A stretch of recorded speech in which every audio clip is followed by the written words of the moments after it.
राज्य के गठन के 20 साल बीत जाने के बाद भी राज्य के पर्वतीय ग्रामीण इलाकों का विकास को लेकर सरकारों की उदासीनता एक गंभीर चिंता का विषय है। अब तक राज्य की सत्ता पर काबिज कांग्रेस और बीजेपी की सरकार भले ही पर्वतीय इलाकों के विकास के तमाम दावे करती हो, लेकिन हकीकत उससे कोसों दूर नजर आ रहा है। अगर राज्य गठन के 20 साल पहले के अतीत में झांक कर देखें तो लोग खुशहाल होने का एक अलग ही सपना देख रहे थे, क्योंकि उम्मीद थी कि एक अलग राज्य गठन के बाद विकास की नई उम्मीद जगेगी। शिक्षा, स्वास्थ्य, जमीन, जंगल और रोजगार की आस, लेकिन सब चकनाचूर। सुविधाओं के अभाव में पलायन का दीमक बीते साल में हिमालय की गोद को वीरान कर गया। राज्य के गठन के 20 साल बीत जाने के बाद भी राज्य के पर्वतीय ग्रामीण इलाकों का विकास को लेकर सरकारों की उदासीनता एक गंभीर चिंता का विषय है। अब तक राज्य की सत्ता पर काबिज कांग्रेस और बीजेपी की सरकार भले ही पर्वतीय इलाकों के विकास के तमाम दावे करती हो, लेकिन हकीकत उससे कोसों दूर नजर आ रही है। यही वजह है कि तमाम समस्याओं से जूझ रहे ग्रामीण हर साल पलायन करने को मजबूर हैं। स्थानीय लोगों ने पिछले 20 सालों की जो परिकल्पना की थी वो सब धरी की धरी रह गई, क्योंकि भ्रष्टाचार ने पूरे प्रदेश को खाली कर दिया।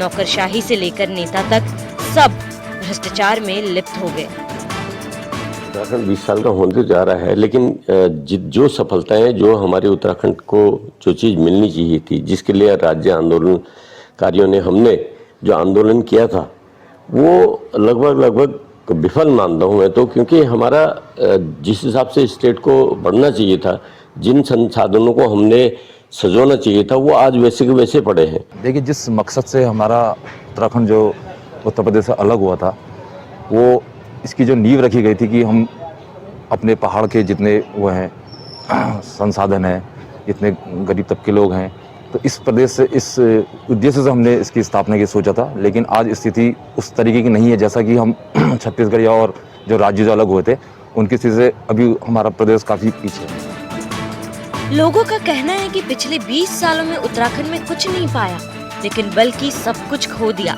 क्योंकि जिन नेताओं के हाथ में प्रदेश की कमान है उनका कोई विजन नहीं है। छोटे से लेकर बड़े राजनीति में घुसे हर आदमी को या तो मंत्री बनना है या फिर विधायक, लिहाजा जनता के विकास को लेकर उनकी कोई सोच नहीं है। प्रदेश के पूर्व मुख्यमंत्री हरीश रावत ने प्रदेश वासियों को स्थापना दिवस की बधाई देते हुए कहा कि उत्तराखंड प्रति व्यक्ति आय के मामले में देश में अग्रणी राज्य है, लेकिन हकीकत क्या है ये जनता जानती है।